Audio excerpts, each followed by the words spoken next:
Sound ఎలా విడుదలవుతుంది ఎవరైనా చెప్తారా? ఏ వస్తువు అయినా కంపించినప్పుడు ధ్వని అనేది విడుదలవుతుంది. ఇప్పుడు చూడండి, ఒక ఐరన్ స్కేల్ను తీసుకున్నాను. ఎలా అంటున్నారు చూడండి, ఇక్కడ ధ్వని అనేది విడుదలవుతుంది. అంటే ఒక వస్తువు కంపిస్తున్నప్పుడు, అంటే కదులుతూ ఉన్నప్పుడు శబ్దం అనేది విడుదలవుతుంది. ఓకే, మరి ఈ శబ్దం ఇక్కడ నుంచి మీకు వినిపిస్తుంది. అక్కడికి ఇప్పుడు ఎగ్జాంపుల్ చూడండి. Sound is produced by vibrating objectives. ఇక్కడ కదులుతుంటే ఈ వస్తువు లోపల ఈ పెండ్యులం అనేది కదులుతూ ఉంటే శబ్దం విడుదలవుతుందా లేదా? అంటే అక్కడికి వస్తుంది శబ్దం. అలాగే ఇప్పుడు చూడండి, విద్యుత్ వేసాను, ఇక్కడి నుంచి శబ్దం మీ చెవులకి చేరింది. అంటే అలాగే దీన్ని తీసుకున్నాను, శబ్దం మీకు వినపడుతుంది అక్కడికి. అంటే శబ్దము మీ దగ్గరికి చేరుతుంది. ఇలా చేరాలంటే ప్రయాణించాలి కదా. ఆ ప్రయాణించడానికి ఒక పదార్థం కావాలి. దాని పేరే యానకం అని అంటాం. అంటే ధ్వని ప్రయాణించడానికి, సౌండ్ ప్రయాణించడానికి యానకం అనేది అవసరం. ఈ యానకంలో ఏముంటాయి? కణాలు ఉంటాయి. ఆ కణాలు కదులుతాయన్నమాట. ఆ కణాలు ఎలా కదులుతాయి? ఇప్పుడు ఈ పెండ్యులం చూడండి, ఇది ఆధారం. గాలిలో కానీ లేదా ఘన పదార్థాల్లోనూ, ద్రవ పదార్థాల్లోనూ, అలా వాయు పదార్థాల్లోనూ కూడా కణాలు ఉంటాయి. పరమాణువులు, అణువులు అని అంటాం వాటిని. ఇక్కడ నేను ఇలా లాగి ఇలా వదిలాను. అంటే ఆధార బిందువు నుంచి వస్తువు ఇలా వెళ్ళి మరలా ఇలా వస్తుంది. అంటే ఒక సెకండ్ కాలంలో చేసే కంపనాల యొక్క సంఖ్యను పౌనఃపున్యం అని అంటాం. పౌనఃపున్యాన్ని మనం హెర్ట్జ్లో కొలుస్తాం. కంపనాలను వైబ్రేషన్స్ లేదా ఆసిలేషన్స్ అని అంటాం. ఇలా వెళ్ళడం, మళ్ళీ ఇలా రావడం, మళ్ళీ ఇక్కడికి రావడం ఒక కంపనం అని అర్థం. ఇది గడియారంలో పెండ్యులం ఇలా కదులుతూ ఉంటది కదా, అది కంపనాలు చేస్తూ ఉంటది అనమాట. అలాగే శృతి దండం ఉన్నది అనుకోండి, శృతి దండం ఇది ఏంటిది? శృతి దండం. ఇప్పుడు దీన్ని నేను ఇలా కొట్టాను, కానీ శబ్దం మీకు వినబడతలేదు. యాత చూడండి, చూసారా? ఇక చూడండి, ఇంకా కనిపిస్తుంది. అంటే దీని ద్వారా శబ్దం అలా ప్రయాణిస్తూ ఉంటుంది ఎక్కువ సమయం. కానీ మనం అయిపోయింది, శబ్దం అయిపోయింది అనుకుంటాం. అంటే శబ్దం ప్రయాణించడానికి ఒక యానకం అనేది అవసరం. ఇప్పుడు సూర్యునిలో కేంద్రక సంలీనం అనేది జరుగుతుంది. అక్కడ జరిగి ఎక్కువ వేడి, వెలుతురు విడుదలవుతూ ఉంటది. ఆ ఎక్కువ వేడి, వెలుతురుతో పాటు పెద్ద పెద్ద శబ్దాలు కూడా వచ్చేస్తూ ఉంటాయి. మరి అటువంటి శబ్దాలు మనకి వినిపించవు. వేడి వస్తుంది, వెలుతురు వస్తుంది సూర్యుడి నుంచి మనకి, కానీ ఈ శబ్దాలు వినపడవు. కారణం ఏంటంటే ధ్వని అక్కడి నుంచి ఇక్కడికి ప్రయాణించదు. ఎందుకు ప్రయాణించదు? స్పేస్ లో, అంటే విశ్వంలో యానకం అనేది ఉండదు. యానకం లేదు కాబట్టి మనం ధ్వని అక్కడ ప్రయాణించదు. అర్థమైందా? నేను మాట్లాడింది మీకు వినపడుతుందంటే ధ్వని ప్రయాణిస్తుందని అర్థం. ధ్వని ప్రయాణించేటప్పుడు జాగ్రత్త చూడండి. ఆ ధ్వని తరంగాలు ఎలా వెళ్తాయంటే ఎలా వెళ్తాయి, స్ప్రింగ్ లాగా కనిపిస్తుందా? అంటే తరంగాలు ఇలా ఆగి ఆగి ఇలా ఢీ కొట్టి ఇలా ప్రయాణిస్తూ ఉంటాయి అన్నమాట. రెండు తరంగాల మధ్య దూరాన్ని తరంగ దైర్ఘ్యము, దాన్నే వేవ్ లెంత్ అని అంటాం. పౌనఃపున్యాన్ని ఎందులో కొలుస్తారంటే హెర్ట్జ్లో కొలుస్తారు. హెర్ట్జెస్. మనిషి వినగలిగే శబ్దం ఎన్ని హెర్ట్జెస్ నుంచి ఎన్ని హెర్ట్జెస్ వరకు వినగలడా? గట్టి చెప్పాలా? 20 నుంచి 20 హెర్ట్జెస్ వరకు వినగలడు. ధ్వనిని దేనిలో కొలుస్తారు? ధ్వనిని హెర్ట్జెస్ లో కాకుండా ఇంకా దేనిలో కొలుస్తారు ధ్వనిని? ఎవరు చెప్తారు? చెప్పు, గట్టి చెప్పాలా? డెసిబిల్స్ లో కొలుస్తారు. ధ్వనిని దేనిలో కొలుస్తారు? డెసిబుల్స్ లో కొలుస్తారు. మరి మనం గుసగుసలు ఆడతారు కదా, గుసగుసలు ఆడేటప్పుడు వచ్చే ఎన్ని డెసిబుల్స్ వస్తాయి నువ్వు చెప్పు. చెప్పు. 10 వస్తాయి. తర్వాత గుసగుసలు ఆడేటప్పుడు అయితే 10, సాధారణంగా ఉండేటప్పుడు అయితే సాధారణంగా చెప్పు 60 డెసిబుల్స్ సాధారణంగా. కానీ మరి పెద్ద పెద్ద ఫ్యాక్టరీల దగ్గర కానీ వచ్చే డెసిబుల్స్ ఎంత? 80 డెసిబుల్స్. పెద్ద పెద్ద ఫ్యాక్టరీ నుంచి వచ్చే శబ్దాన్ని గమనిస్తే కూర్చో 80 డెసిబుల్స్ శబ్దం విడుదలవుతా ఉంటారు. మరి మనకి వినబడే శబ్దం పౌనపుణ్యం ఎంత చెప్పాడు? 20 నుంచి 20,000 హెర్ట్జ్. ఈ 20,000 హెర్ట్జ్ దాటితే వాటిని అతి ధ్వనులు అని అంటాం. 20,000 దాటితే అతి ధ్వనులు. అవి మనం వినగలమా? అవి పెద్ద పెద్ద చప్పుళ్ళు మాట. అవి ఆ చప్పుళ్ళు మనం కానీ వింటే కర్ణబేరి పాడైతుంది. చెవిలో ఉన్నటువంటి కర్ణబేరి అనేటువంటి పొర ఉంటుంది ఇక్కడ మధ్య చెవిలో. ఈ కర్ణబేరి అనేటువంటి పల్సిన పొర టెంపరింగ్ లేయర్ అని అంటాం, లేదా ఏడురమ్ అని అంటాం. అది పాడవుతుంది. పాడైతే శబ్దం వినపడదు. కూర్చో. తర్వాత అలాగే శబ్దం అనేది గమనిస్తే మనకి 20 హెర్ట్జ్ కన్నా తక్కువ ఉన్నది అనుకోండి, మనకు అసలు వినపడదు. 20,000 కన్నా ఎక్కువ ఉంటే అతి ఎక్కువ శబ్దాలు ఉంటే వేయడం పాడైపోతుంది. అలాగే 20,000 హెర్ట్జ్ కన్నా ఎక్కువ ఉన్నప్పుడు ఎక్కువ ధ్వని వస్తుంది కాబట్టి దాన్ని ధ్వని కాలుష్యం, సౌండ్ పొల్యూషన్ అని అంటాం.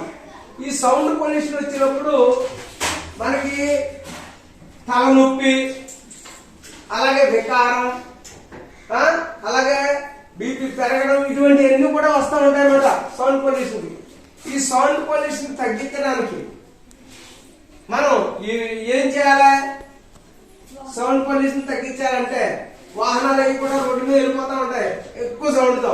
అటువంటి పొల్యూషన్ లేకుండా ఉండాలన్నా, లేదా ఫ్యాక్టరీల దగ్గర ఎక్కువ శబ్దాలు వస్తాయి, ఆ శబ్దాలు రాకుండా ఉండాలంటే ఏం చేయాలి?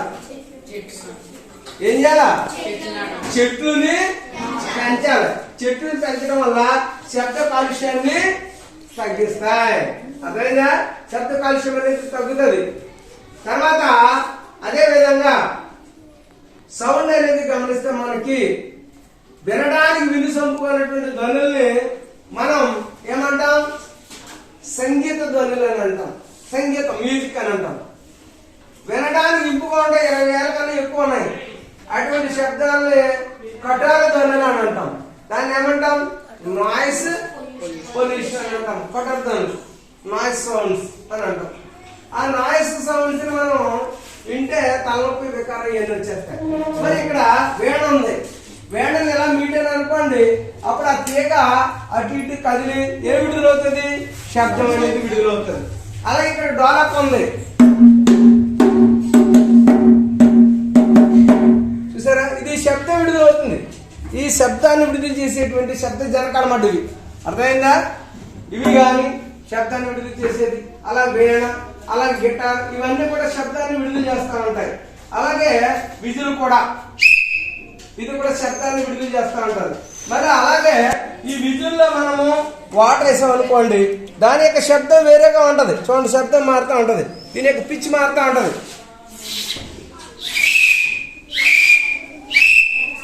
మారిందా లేదా? శబ్దం మారుతూ ఉంటది, అంటే పిచ్చిలో తేడా వస్తూ ఉంటది. పిచ్చి స్థాయి ధ్వని ఎక్కువగా ఉంటే పిచ్చి స్థాయి ఎక్కువ పెరుగుతూ ఉంటది. ఆ పిచ్చి స్థాయి తక్కువగా ఉంటే ధ్వని తక్కువ ఉంటే పిచ్చి అనేటువంటి తక్కువగా ఉంటది అని అర్థం. తర్వాత మనకి ధ్వని ఇవ్వడానికి ఇక్కడ చూడండి, ఇక్కడ ఈ ఏరియాలో మనకి వాయిస్ బాక్స్ అనేది ఉంటది, అంటే స్వరపేటిక. ఈ స్వరపేటికలో స్వరతంత్రులు ఉంటాయి. ఈ స్వరతంత్రులు మధ్య చీలిక అనేది ఉంటది అన్నమాట. ఆ చీలిక నుంచి గాలి వచ్చేటప్పుడు శబ్దం అనేది విడుదలవుతుంది అన్నమాట. అందుకే మనం గాలిని విడుదల చేసేటప్పుడు మాత్రమే శబ్దాన్ని విడుదల చేస్తాం. ఇప్పుడు ఎగ్జాంపుల్ చూడండి, ఇక మన స్వరపేటికలో స్వరతంత్రుల్లో ఇది స్వరతంత్రులకు మధ్యలో చీలిక ఉంది ఇలా. ఉందా లేదా? చీలిక ఉంది. ఈ చీలికలో గాలి ఊదుతున్నా నేను, శబ్దం వస్తుందా లేదా పరిశీలించండి.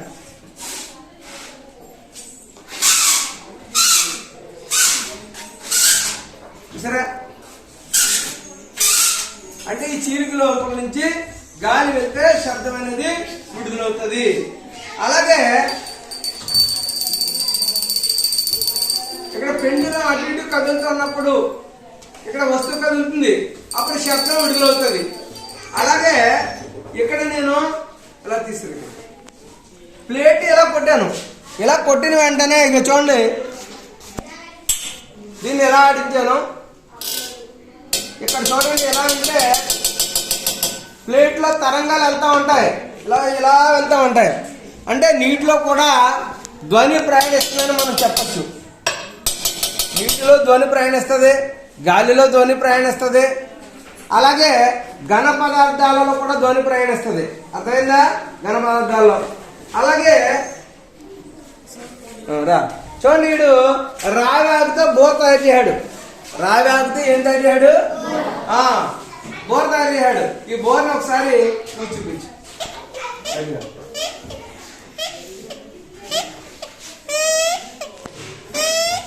అంటే ఎలా వస్తుంది ఈ శబ్దం? రెండు పీలికలు ఉన్నాయి చూడండి ఇక్కడ. ఆ రెండు పీలికల మధ్యలోంచి గాలి ఊదినప్పుడు శబ్దం అనేది విడుదలవుతుంది అన్నమాట. అర్థమైందా? అలాగే మనకి ఇక్కడ జల తరంగిణి అనేది ఉన్నది. ఇప్పుడు అలాగే చూడండి, ఇది తబలా. ఇది ఎవరో ప్లే చేస్తారు? ఇది రండి, పర్లేదు రా, వెళ్ళరా.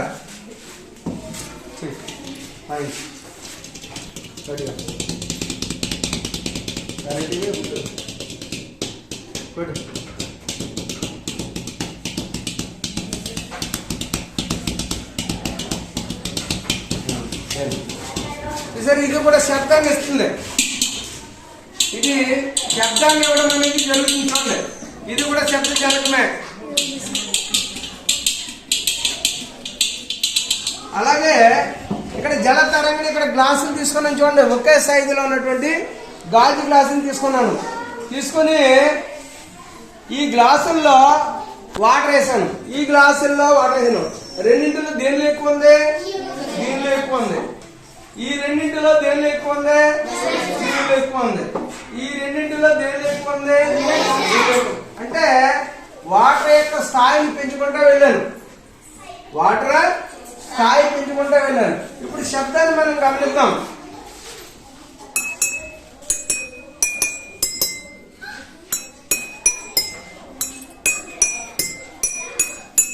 చూసా, అంటే నీరు తక్కువ ఉన్న దాంట్లో శబ్దం ఎక్కువ వస్తుంది. జాగ్రత్త గమనించండి.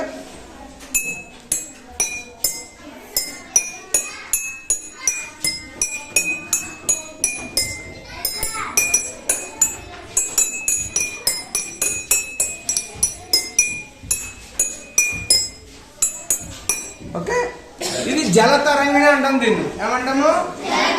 జల తరంగిణి అని అంటాం.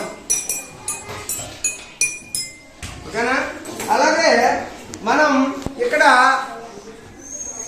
ధ్వని ప్రయాణించడానికి యానక అవసరం అన్నాం కదా.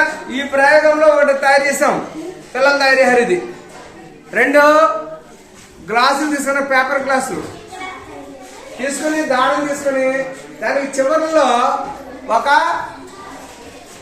చీపురు పుల్లను కట్టాం. కట్టి ఈ లోపల చీపురు పుల్లను కట్టి మనం వింటున్నాం. శబ్దం వినబడుతుందా లేదో? ఇద్దరు గర్ల్స్ రండి, చిన్నపిల్లలు రండి. చెవిలో పెట్టుకున్నాం. గట్టిగా మాట్లాడు, టైట్ పట్టుకో, మాట్లాడు నెమ్మదిగా. నువ్వు చెవి పెట్టుకో, వినపడుతుందా లేదు? నెమ్మదిగా వినిపిస్తుందా? అటు చూడు, వినిపించిందా లేదా చెప్పాలా? అంటే ధ్వని ప్రయాణించడానికి యానక అవసరం. ఇక్కడ యానం ఏదంటే దీని గుండా వెళ్తుంది, ఈ దారం గుండా ప్రయాణిస్తుంది ధ్వని. అందుకే ఫోన్ ఇంతకు ముందు టెలిఫోన్ వైర్ నుండి చూసారా, వైర్ల గుండా ప్రయాణిస్తుంది. అంటే ఘన పదార్థాల గుండా ధ్వని ప్రయాణిస్తుంది, ద్రవ పదార్థాల గుండా ధ్వని ప్రయాణిస్తుంది. అందుకే నీటిలో దిగినప్పుడు ఆ నీటి కదలికల ద్వారా వచ్చే శబ్దాన్ని విని వెంటనే చేపలు దూరంగా వెళ్ళిపోతాయి. అర్థమైందా? అలాగే ఇది మనకు సంబంధించినటువంటి పరికరాలు, ధ్వనిని విడుదల చేసేటువంటి ఈ పరికరాలని ధ్వని జనకాలు అని అంటాం. వెళ్ళిపోండి కూర్చోండి. అలాగే మానవునికి చెవిలో భాగాలు చూడండి, 3 భాగాలు విభజిస్తాం మానవునికి చెవిని. బాహ్య చెవి, మధ్య చెవి, లోపల చెవి. ఈ బాహ్య చెవి లోపల నుంచి వెళ్తే మధ్య చెవి వచ్చింది. మధ్య చెవి దగ్గర ఉంటది ఒక పలుచని పొర, దీన్ని కర్ణబేరి అని అంటాం. ఈ కర్ణబేరి అనేది శబ్దాన్ని రెట్టింపు చేస్తుంది అనమాట. రెట్టింపు చేసి లోపల చెవిలోకి పంపిస్తుంది. అందుకే చెవిని శ్రవణేంద్రియం అంటాం, వినడానికి ఉపయోగపడేటువంటి భాగం. ఇక్కడ ఈ కర్ణబేరిని 7 రమ్మని అంటాం. ఈ బాహ్య చెవిని పెన్న అని అంటాం, పెన్న. తర్వాత చెవి అనేది శ్రవణేంద్రియం. పాములు ఉంటాయి చూడండి, సర్పాలు ఒకే ఈ బాహ్య చెవి ఉండదు, మధ్య చెవి ఉండదు, లోపల చెవి ఉండదు. అందుకే సర్పాలు శబ్దాన్ని వినలేవు. సర్పాలు ఆ బోర ఊదుతూ ఉంటే ఆ బోర యొక్క కదలికలను చూస్తూ ఆడుతుంది అంతే తప్ప దానికి వినపడదు. భూమి ద్వారా వచ్చే కదలికను గ్రహిస్తుంది. మళ్ళీ సర్పాలకి సౌండ్ వినపడదు, భూమి ద్వారా వచ్చే కదలికలు. మొట్టమొదటి భూకంపం వస్తుంది అనుకోండి, పాములకి వాటికి తెలుస్తుంది, భూమిలో ఉన్న జంతువులకి తెలుస్తుంది. అర్థమైందా? మరి అతి ఎక్కువ ధ్వనులు కానీ అతి తక్కువ ధ్వనులు కానీ వినగలిగే జంతువు ఏది?